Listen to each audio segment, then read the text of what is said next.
gente ficou sem água para se locomover, né? Locomover o pessoal. E a pesca também a gente parou porque os rios secaram e não tem como a gente pegar o pescado, por falta de água para a gente também se locomover, sair para pescar.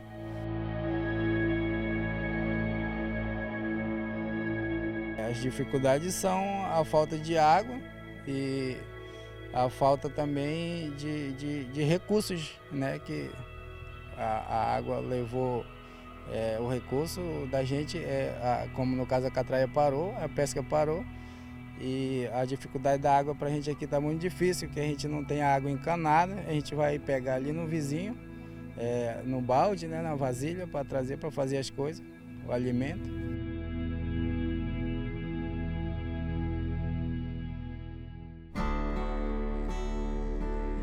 Jackson tem 32 anos e depende das águas do rio Solimões desde os 14 para trabalhar. Era pescador e há 2 anos começou a transportar passageiros nessa pequena embarcação, hoje guardada, já que a fonte de renda dele secou, assim como as águas de Tefé, cidade amazonense a cerca de 500 quilômetros de Manaus. O sustento para ele, a esposa e os 5 filhos vem de programas sociais há pelo menos 2 meses. Na geladeira, não há muito. Tem sal, açúcar, um arroz, um mungunzá ali, um macarrão, feijão, uma manteiga e a margarina, né? E só mesmo. Essa quantidade de mantimentos, ela é suficiente para quantos dias? Dá para uns 5 a 6 dias mais ou menos, né?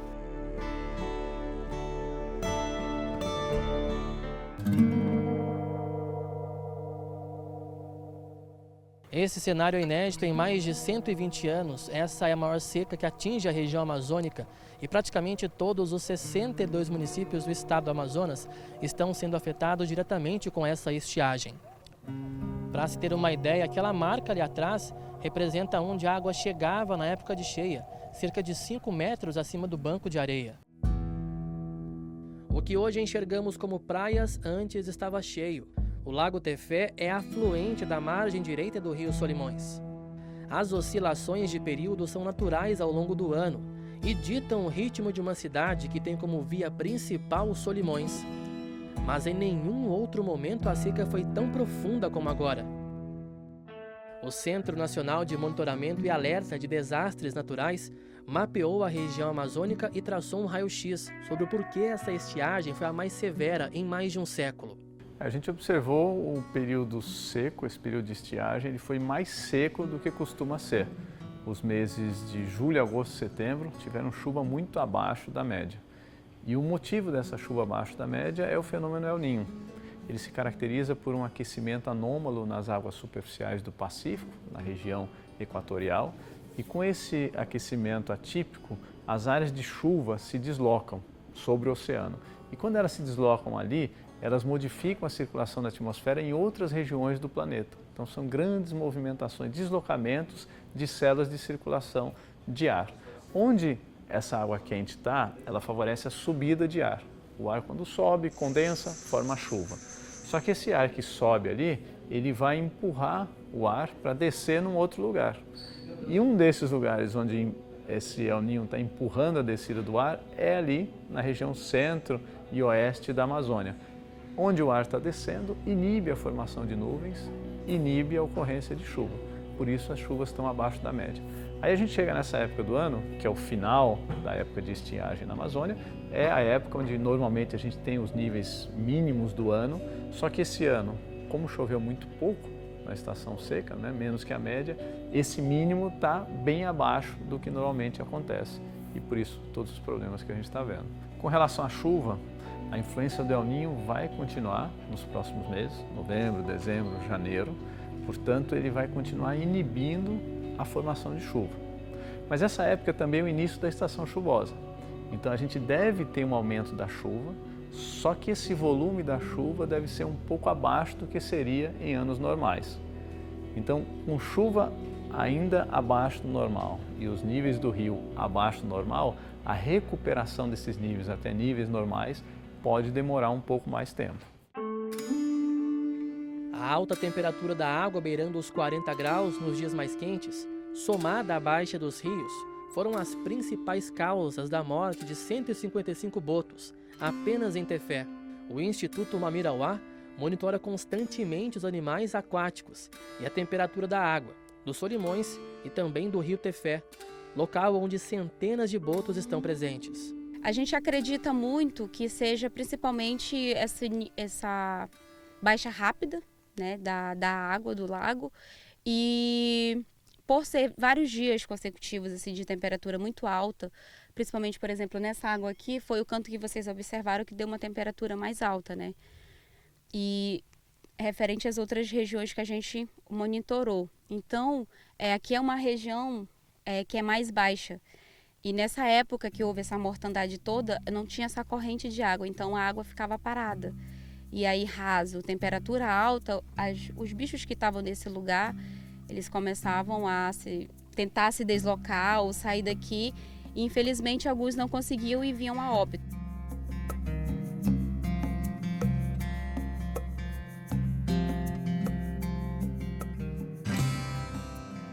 Instituições do Brasil e do exterior deslocaram profissionais para essa área para prestar esse suporte e auxiliar nessa emergência. Qual o tamanho desse dano ambiental para os animais aquáticos mamíferos, né, aqui da cidade de Tefé e também do estado do Amazonas, já que outros municípios também sofrem com o mesmo problema atualmente? Acredito que por enquanto é até imensurável falar em dano. A gente consegue falar em quantidade de animais mortos, mas analisar realmente o grande impacto de uma situação tão atípica para todo o ambiente, para toda a fauna e a flora, né, que habita essa região, acho que é até um pouco precoce para dizer de tão impactante de uma situação tão atípica como a que ocorreu agora. A gente só tem certeza que o impacto realmente é muito grande, que as alterações ambientais aqui no local foram drásticas, né? Tanto que a seca é histórica, há muitos anos que não se via nada parecido. Essa grande elevação da temperatura das águas, provavelmente ocasionada aí por efeitos de El Niño, alterações climáticas. Então, é um fator ambiental muito complexo para determinar um impacto único. A gente só tem essa noção do grande impacto que todas essas alterações causam para toda a vida aquática que habita aqui na região.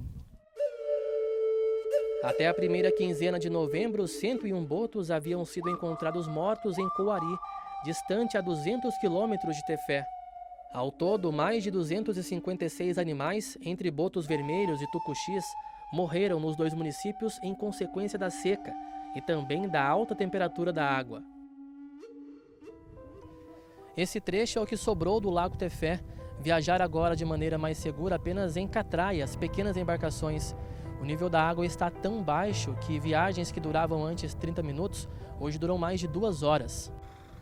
A seca e a onda de calor que atingem o norte do país transformam o maior estado brasileiro, o Amazonas, em um grande vazio.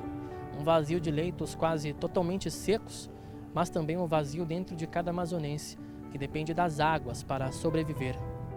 O Marinho paga 3 vezes mais do que pagava antes da seca pelo frete de tudo aquilo que ele produz e vende em Tefé. O único jeito de chegar à cidade é pelo rio. Além de gastar mais com transporte, ele não pode levar toda a sua produção, já que com a estiagem existe o risco de ficar encalhado.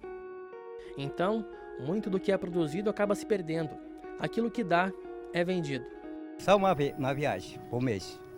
Vem de lá da comunidade, aqui a cidade de Tefé, uma vez por mês. Deu pra ver que o senhor traz bastante fruta, né? Vindo da sua cidade. A estiagem atrapalhou muito o senhor? Atrapalhou, bastante mesmo. Porque agora, devido a essa seca, né, nós estamos, o trabalho se alota e fim da gente perdendo também a produção, uma parte da produção é perdida, porque não tem como colher tudo. O escoamento também fica difícil, né? Exatamente. É isso aí que é mais a dificuldade. Não é fácil para chegar até aqui nessa cidade. Felizmente ninguém pode perder de tudo, né? E a gente traz apenas uma parte da produção. Assim como o Marinho, centenas de pessoas desembarcam todos os dias no Porto de Tefé. Cerca de 70% de frutas, legumes, verduras e hortaliças que chegam nesse local ficam na própria feira, que funciona como mercado municipal. A estiagem prejudica quem planta, mas também quem vende. O produto ficou mais caro devido da seca, né? Porque no momento nós utilizamos a verdura de Manaus, aí nós pagamos frete, nós pagamos a carrocinha, aí nós pagamos o carregador que ajuda a gente, né? Aí fica mais caro nesse meio aí, né? Mas como também só vem de Manaus mais e do interior da própria comunidade, né? Que o rodeio até pé, aí também fica também caro também, né? A farinha de mandioca, ingrediente base da alimentação do amazonense, também ficou mais cara nessa região, já que hoje o produto tem chego em motos e também carros. Isso gera um custo adicional ao feirante. O fato da farinha estar chegando agora pela terra eleva um pouco o preço para vocês ou isso não interfere em nada? Interfere.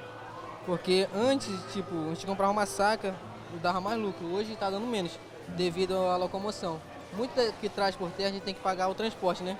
E logo aqui perto tem uma parada de farinha. Lá chega, a gente vai lá comprar, aí de lá a gente paga o transporte para chegar para cá. Então ficou mais difícil. Como tá cheio, a gente paga aqui pertinho para carregar, é mais barato, né? Então ficou mais difícil para nós aqui. E o consumidor final, na hora de botar comida no prato, também tem que pagar mais caro. Eu senti aumento da farinha, do peixe, da verdura, de tudo. Porque eu sou uma mãe de família, eu cuido de 7 filhos. Agora cada carro arrumou seu canto, mas ainda tem mais eu. Eu sou uma sofredora, eu não tenho mais condição. Olha, agora eu comprei R$5 de 50 reais de farinha, vou comprar R$5 de peixe, que aqui dá, mano, para meu filho. Não dá nada não, amanhã não tenho mais. A comunidade Perpétuo Socorro fica mais afastada da cidade. O rio está bem raso nessa região. Nossa equipe bateu em um dos bancos de areia e quase atolou. Ali a realidade é mais dura para o produtor. O seu Raimundo chegou à comunidade aos 14 anos. Ele trabalha como agricultor, mas não consegue deixar a própria casa para transportar a produção até Tefé. Ultimamente, tudo que ele colhe acaba sendo doado para os vizinhos. Esse período está sendo muito difícil, porque a produção que a gente tem, como eu acabei de falar, que eu trabalho com banana e é um produto bastante pesado, né? A gente precisa de condução maiores para escoar para a cidade e fica muito difícil, como aqui na comunidade saiu essa praia aí na frente e fechou em cima e fechou embaixo.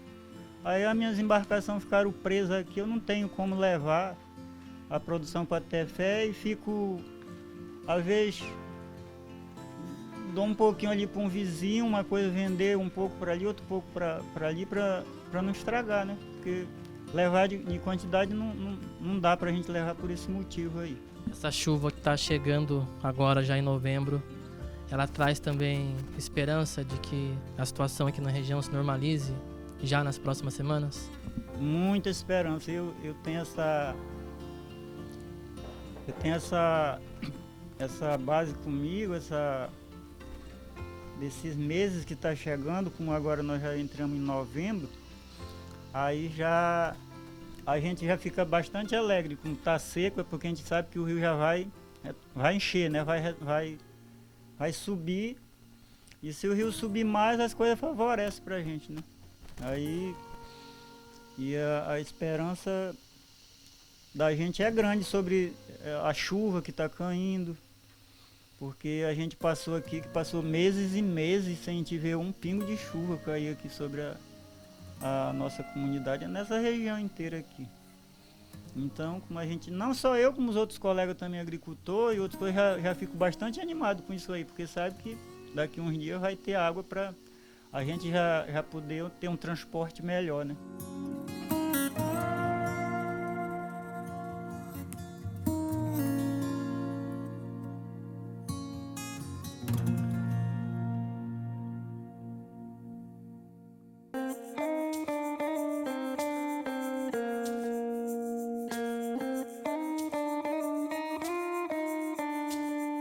E o Rio Negro baixou 23 centímetros nas últimas 24 horas. E por isso grandes lagos se transformaram em pequenos córregos. Bancos de areia ocupam cada vez mais o espaço, tornando a navegação mais difícil e demorada. A seca prolongada nos rios da Amazônia tem castigado moradores da região e atrapalhado o transporte de produtos da Zona Franca de Manaus, a capital, e outras áreas do país. Não podemos esquecer que, em que se tratando da Amazônia, o sistema hidrológico de água doce abriga mais de 10% de todos os animais e cerca de 50% de Esse todas ano as está espécies de sendo peixes o conhecidas. ano mais difícil para as nossas vidas, né? Ninguém acreditava, a gente escutava, mas parece que não acreditava, né? E quando a gente vinha vendo as matérias, cada dia era uma surpresa. E falar isso para os nossos ouvintes era mais difícil ainda, né? E a gente ficou correndo atrás de dados, né? Para que pudesse todo dia informar os nossos ouvintes, para que eles estivessem a par de tudo que estava acontecendo. E essa morte de diversas espécies de peixes, né?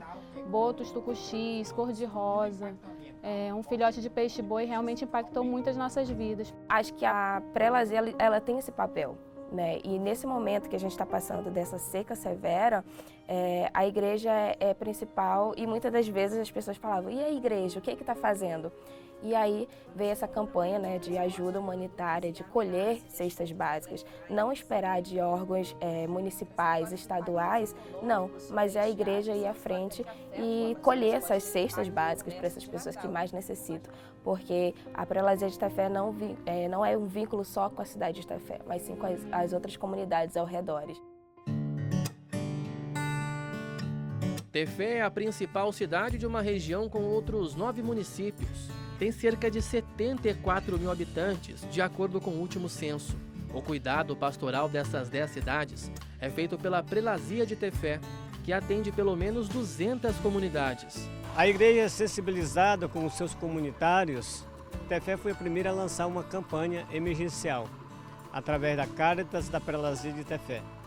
Lançamos essa campanha emergencial, a CNBB ajudou, foi a primeira que nos ajudou, a CNBB Nacional, e depois várias pessoas de boa vontade nos ajudaram e nós estamos revestindo isso em alimento e água. Esses são os 2 pontos principais dessa campanha, que por sinal está ainda em pleno atividade. Estamos recebendo doações e comprando alimentos e água para esse povo. As doações são separadas em cestas básicas e fardos de água. Só que sem conseguir levar diretamente às comunidades mais distantes, assistidas pela Prelazia, muitos moradores têm que ir a Tefé.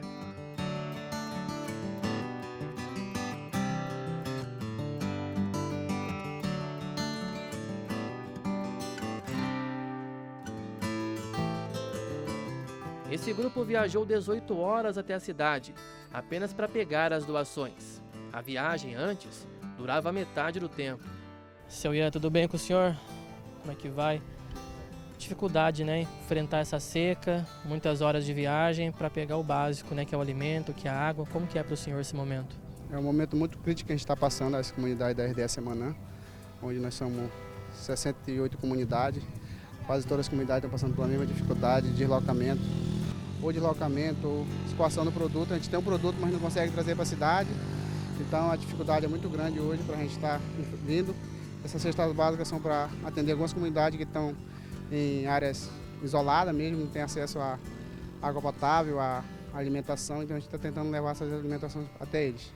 Qual comunidade que é do senhor? Bom Jesus do Baré. Daqui de Tefé para o Baré são quantas horas de viagem atualmente? Hoje a gente está gastando de 18 horas a 19 horas daqui para lá. Todas essas embarcações atrás do senhor aqui vão para o mesmo destino? Quase todas, são de várias comunidades, são da região da RDS Semanã, quase todas as comunidades, canoas que estão aí na beira. A gente está vendo que está tendo uma distribuição de cestas aqui também, levando cestas até a comunidade. Essas cestas, elas são suficientes para quantas semanas, quantos dias? Mais 2 semanas só. 2 semanas, a água também consegue atender 2 semanas. Ou seja, 2 vezes por mês, vocês retornam para cá, fazem essa longa viagem para reabastecer a comunidade. Porque isso aí é um apoio da Prelazia de Tefé, da Caritas brasileira, né, que estão doando essas cestas para a gente entregar nas comunidades, e outra campanha do Médio Solimões também para entregar nas comunidades da RDS.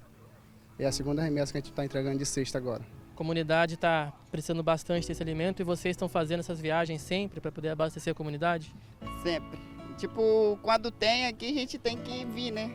Para buscar aqui, ó. A gente faz uma ajuda lá e vem buscar aqui, porque todo mundo precisa lá e tipo a gente se reúne e vem, umas pessoas escolhem aquelas pessoas e vem.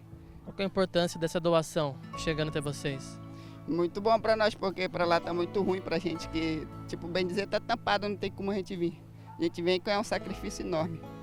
As embarcações ficaram bem cheias. Nelas, além do alimento, vão famílias, homens, mulheres, crianças, em mais 18 horas pelo Rio Solimões até chegar em casa. No caminho, é possível notar as marcas deixadas pela baixa do rio, com a formação de pequenas praias às margens e bancos de areia, onde antes era o fundo do rio. Outro fenômeno comum é o da terra caída. Com a estiagem, trincas surgem nesses barrancos, onde antes a água chegava. Além das rachaduras, são registrados também deslizamentos de terra e até de árvores ao longo do rio. Pelo curso dos Solimões também vão os missionários da Cáritas, em mais uma ação direta com uma comunidade distante.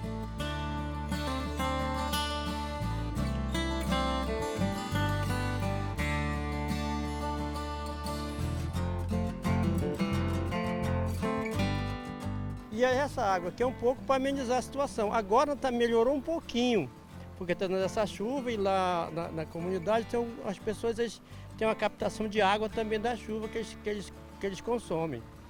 E para eles pegar essa água que eles consumem para o seu consumo próprio, eles tinham que pegar lá em Tefé. E lá em Tefé secou tudo, lá onde eles pegavam a água. Né? A distância para eles trazerem água para a canoa, para depois trazer para cá e para andar para lá. Então essa água aqui vai amenizar um pouquinho da situação deles. E para a Cáritas, para a gente, é muito importante.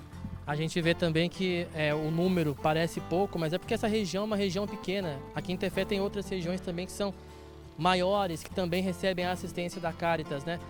Como que está sendo a campanha agora de arrecadação, que permanece ainda até o final desse ano, até quando a seca, a estiagem permanecer aqui no município? Como que está sendo essa campanha para arrecadar donativos também e levar às comunidades? A campanha continua, né? Então, essa aqui é a mínima, essa aqui é a das menores, mas nós temos comunidade com 100, com 60, com 80 famílias para assistir. E mais distantes também. E mais distantes, ou seja, horas de viagem, de caminhada para chegar até as comunidades. Então, isso aqui vai amenizar um pouquinho. Assim que a embarcação chega com as doações, as famílias descem por um barranco e vão em busca de comida e água. Uma cesta e um fardo para cada família. Afinal, tudo precisa ser dividido para que todos sejam atendidos. É repartindo o que comer que a prelazia tenta multiplicar o número de pratos mais cheios. Até porque boa parte dessas pessoas não tem acesso a nenhum benefício social. Eu não recebo nada, só minha irmã que recebe Bolsa Família. Só sua irmã tem benefício? Só. Eu não recebo nada. E na casa da senhora são quantas pessoas que moram? 5. 5 pessoas? Sou. Esse tempo de seca é um período difícil para vocês? Puxar água dos poços para nós beber. Para vocês tomarem água, como é que vocês fazem? Puxar água do poço para nós beber água. Vê, chove, nós para a água, nós passa, bota no pote, aí nós enche nossos baldes. Tudinho. Mas com a seca é perigoso tomar essa água, né? É muito. Tinha peixe podre, boto, cara de peixe podre, boto morto, fica aí na ponta da praia.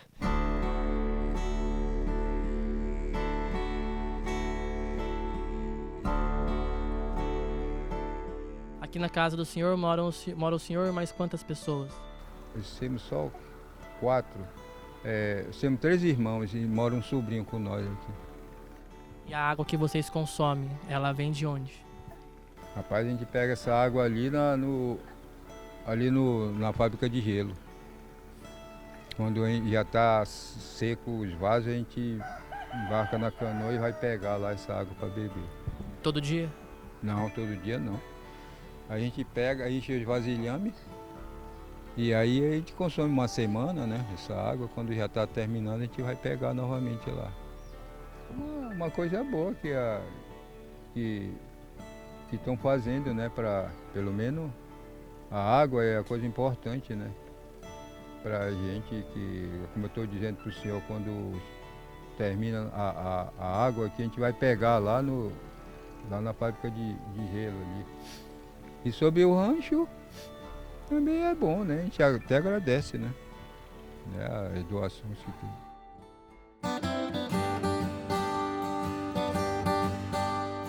Porto Vale é uma das comunidades de Tefé que recebe doações da Cáritas e também da Prelazia.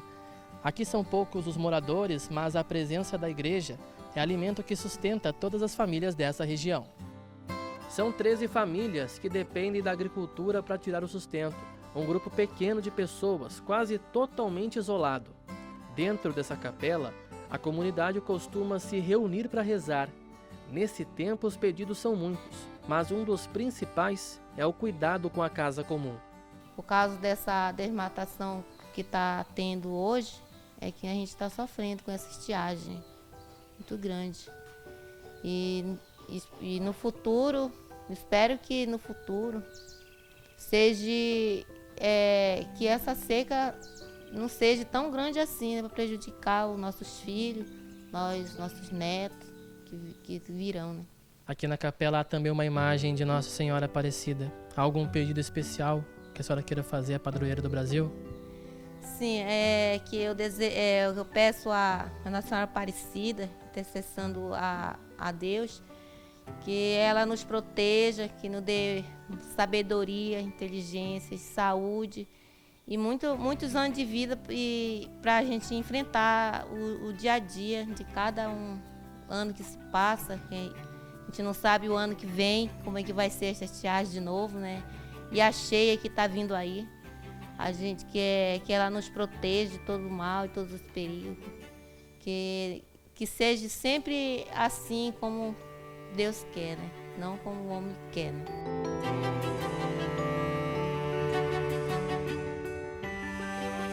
Finalizando o programa Cairós. Hoje foi uma edição especial, novo quadro do Cairós. Padre mais presente, viu? Rezando por você, por sua família, por todas as situações, logo no início do programa. Toca o que você gosta. Toca as notícias para sua informação. Toca as mensagens da sua Igreja Católica. Rural FM. O som do rádio é companhia para os trabalhadores do campo, que plantam e colhem na aldeia Laranjal, uma comunidade indígena com 64 anos, no município de Alvarães. Eles dependem do árduo trabalho na roça e do cultivo de mandioca, macaxeira, abacate, açaí e castanha. A gente trabalha de sol a sol, da segunda a sábado, né? E sol, pegando sol, entendeu? E todo dia a gente vem para a roça, né? A gente não tem outro ganho e a gente tem que vir para a roça mesmo. Não está compensando vender? Não tem. Nesse momento de estiagem, não só nossa, mas eu vou falar aqui da nossa aldeia, que enfrentou esse momento muito difícil, né? Com problema de saúde, muitas crianças doentes, o pai, a mãe, né? Teve um momento difícil de saúde. E com relação à nossa exportação dos produtos, ficaram difíceis, né, de produzir, principalmente o nosso meio de viver, que é a farinha da mandioca, né?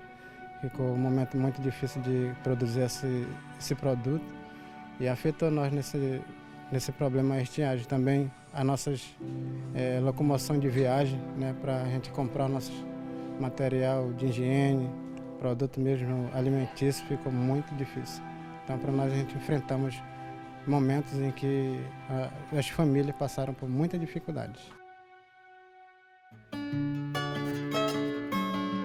Alvarães é um município com cerca de 15 mil habitantes, em que o Solimões praticamente o abraça. O porto da cidade tem capacidade para receber embarcações de pequeno e médio porte, mas com baixo nível do rio, o acesso é impossível.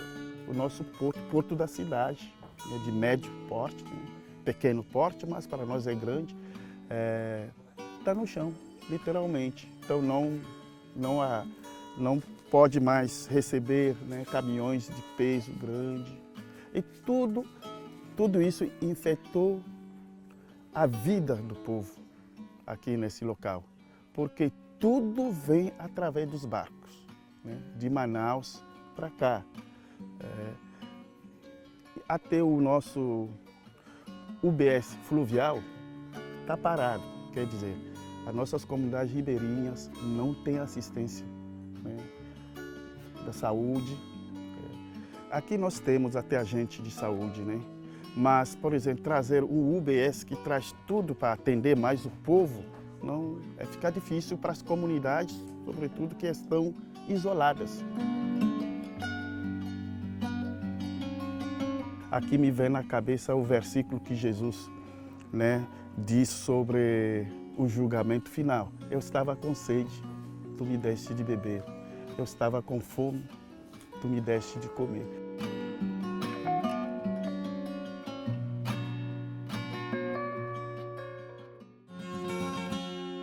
Em nota, o Ministério da Saúde informou que criou um comitê de respostas a eventos extremos na saúde indígena para acompanhar de perto a situação dos povos originários afetados pela seca. A Secretaria de Saúde Indígena tem dado apoio logístico a locais inacessíveis devido à baixa dos rios.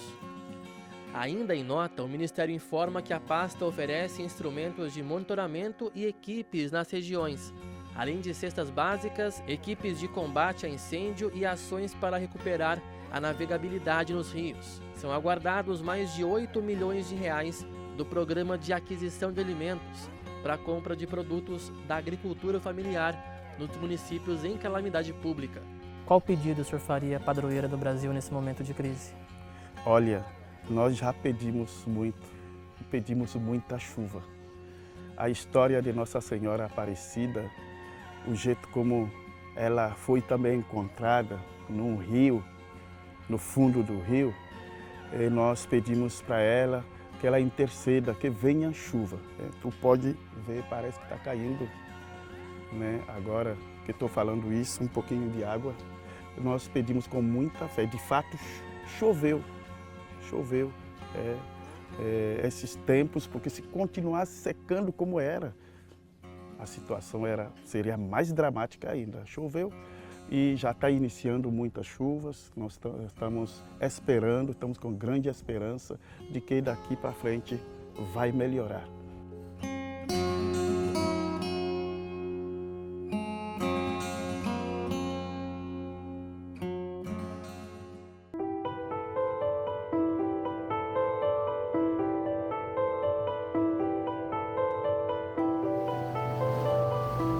O som do motor corta o silêncio de uma imensidão de água.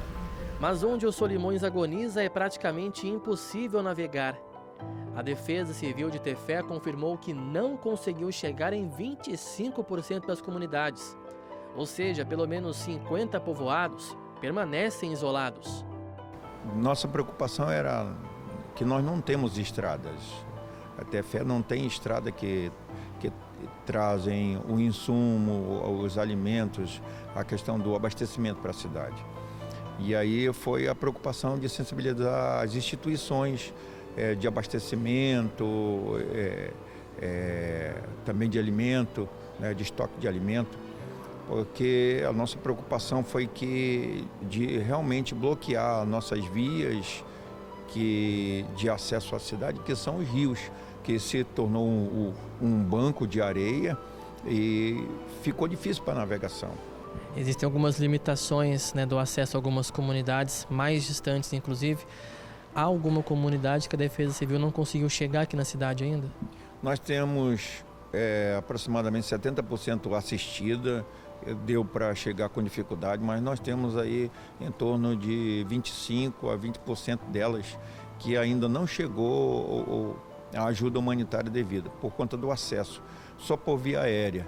Nós solicitamos apoio das Forças Armadas e até no presente momento nós não obtivemos esse apoio devido para chegar a ajuda humanitária em loco nas comunidades que estão isoladas nesse momento. A Força Aérea Brasileira foi procurada, mas não respondeu. O Exército também não respondeu.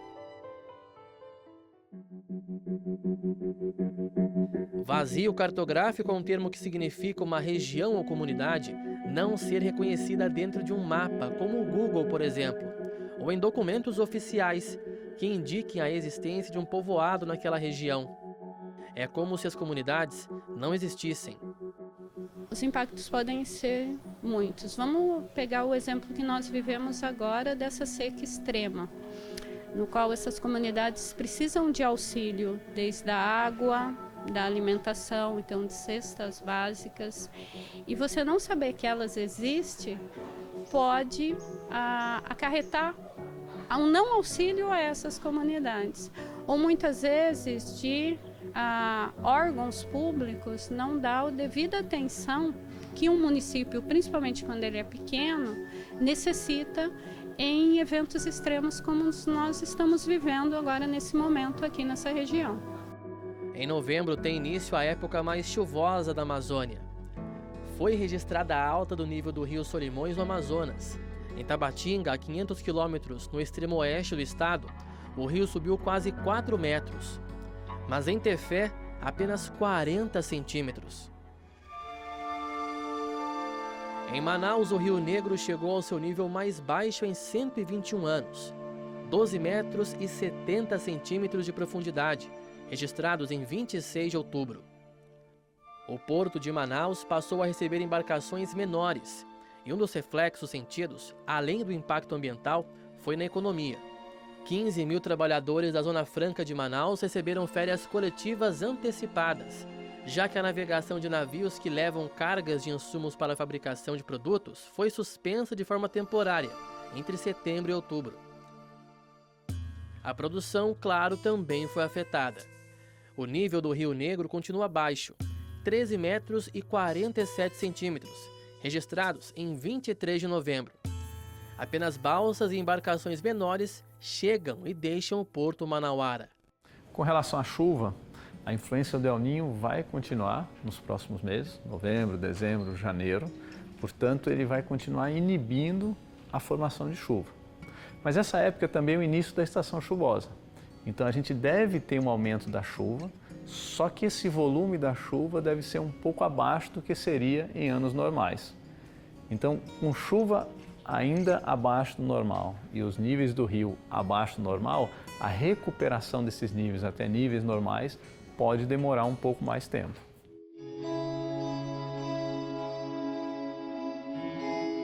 Em Manaus, as dificuldades são as mesmas, com o agravante de um ar mais carregado por conta das queimadas e mais seco pela estiagem.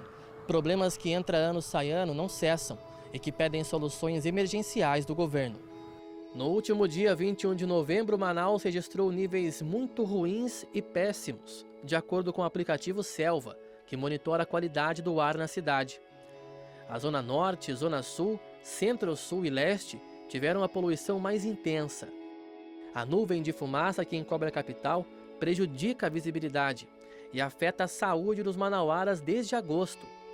Em setembro, outubro e agora em novembro, o problema vem se agravando. É como se uma densa névoa impedisse uma visão mais limpa do dia. Em setembro, a Secretaria de Estado do Meio Ambiente confirmou que a fumaça é proveniente de queimadas na capital e em cidades da região metropolitana. De acordo com o INPE, o Instituto Nacional de Pesquisas Espaciais, o número de queimadas para outubro foi o maior em 25 anos para o estado.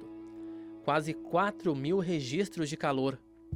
Houve uma grande concentração de focos de calor nos municípios de Carreiro e Altazes, na região metropolitana de Manaus.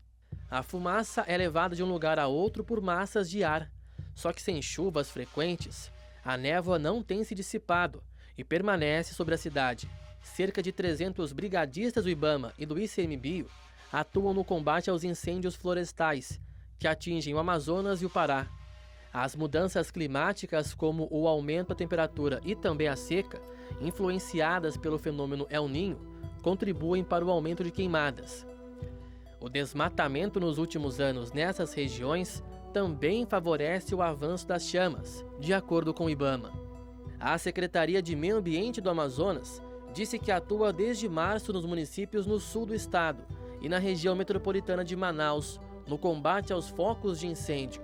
Desde 11 de outubro, houve intensificação das forças ambientais e de segurança no combate aos focos de queimada, na região metropolitana. O o Estado enviou mais de 1.800 toneladas de alimentos entregues a comunidades remotas e isoladas, que sofrem com a seca. A ajuda chegou a comunidades ribeirinhas de 61 municípios e ajudou mais de 95 mil famílias.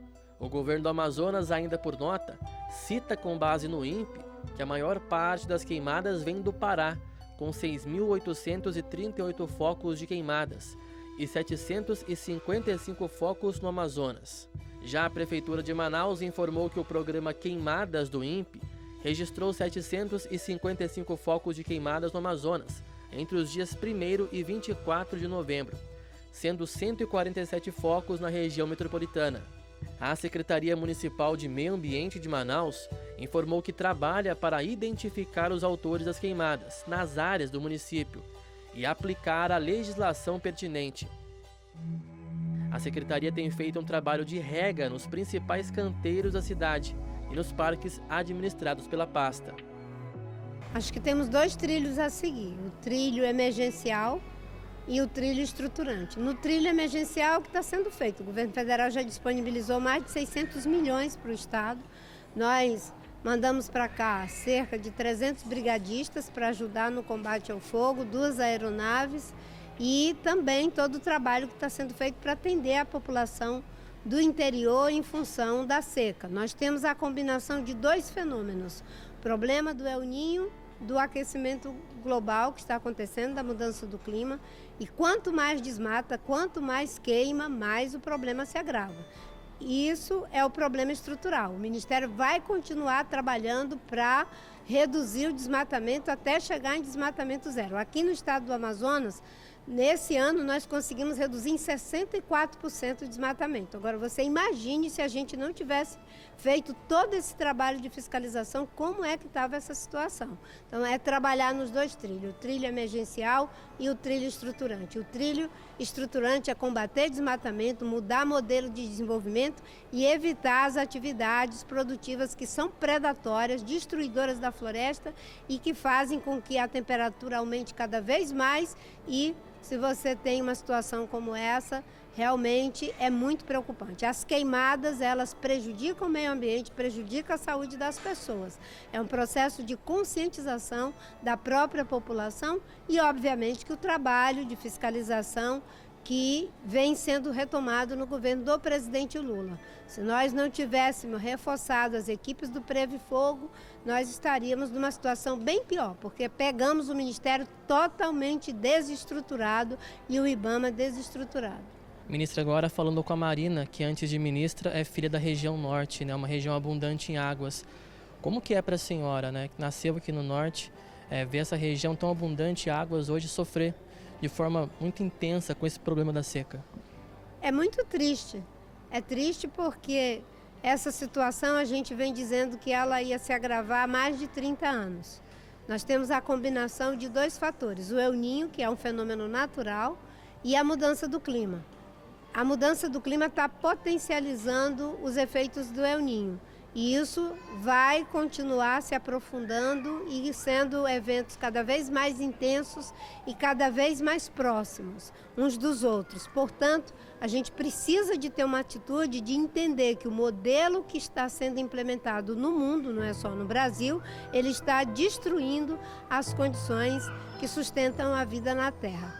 E eu sempre digo, né? Eu repito tanto para as pessoas que são cristãs, não são cristãs, mas que têm fé, que é muito incoerente a gente dizer que ama o Criador e destruir a criação. É fundamental que a gente entenda que essa casa comum é um presente de Deus e que ela está sendo destruída, inviabilizando as condições de vida na Terra, prejudicando sobretudo os mais vulneráveis. As pessoas indígenas, as pessoas pobres, as pessoas pretas, as mulheres, toda essa situação é que precisa parar. Para fechar com a senhora, última pergunta, há algum tratado a ser discutido com os países que fazem fronteira com o Brasil na região norte para buscar uma solução em comum entre eles para a questão da Amazônia? Sim, nós tivemos a Cúpula da Amazônia, que foi um evento muito importante, envolvendo os 8 países da Amazônia, e dali saímos com um compromisso de trabalhar conjuntamente para que a Amazônia não entre num caminho sem volta. sem volta, no ponto de não retorno. E essas ações vão ser trabalhadas tanto a partir do painel científico, que vai fazer um diagnóstico para toda a região, da cooperação técnica e científica e também dos investimentos que precisam cada vez mais ser mudados desse modelo predatório para um modelo sustentável.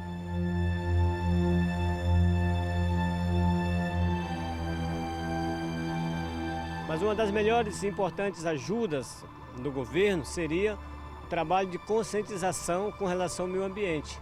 Porque essa seca, ela não é algo que está acontecendo por acaso. Isso é consequência de todo um descuido com a nossa própria casa comum. Porque além dos garimpos que estão atingindo os rios com mercúrio, destruindo os rios, os barrancos, aquelas dragas. Além disso aí, o cuidado, o lixo nos rios, o rio fica quase como um depósito de lixo para as cidades pequenas, as cidades ribeirinhas. Essa conscientização é necessária para que algo dessa natureza não venha a repetir. 8 anos atrás, o Papa Francisco apresentava a encíclica Laudato Si, em que alertava sobre os riscos ambientais e pedia mais atenção com o meio ambiente, a nossa casa comum. Neste ano, o Santo Padre reforçou o pedido através da exortação apostólica Laudate Deo, onde ele joga a luz em um tema mais sensível para os países mais desenvolvidos. Os efeitos das alterações climáticas recaem sobre as pessoas mais vulneráveis, tanto a nível nacional como mundial. E o mesmo disseram, em poucas palavras, os bispos presentes no Sínodo para a Amazônia. Os ataques à natureza têm consequências na vida dos povos.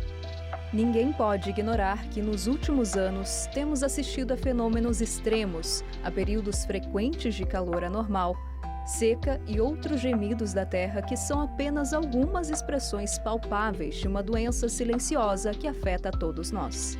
É necessário sermos sinceros e reconhecer que as soluções mais eficazes não virão só dos esforços individuais, mas, sobretudo, das grandes decisões da política nacional e internacional. Enquanto a história dá sinais de regressão, cada geração deve fazer suas as lutas e as conquistas das gerações anteriores e levá-las a metas ainda mais altas. É o caminho. O bem, como aliás o amor, a justiça e a solidariedade não se alcançam de uma vez para sempre. Hão de ser conquistados a cada dia.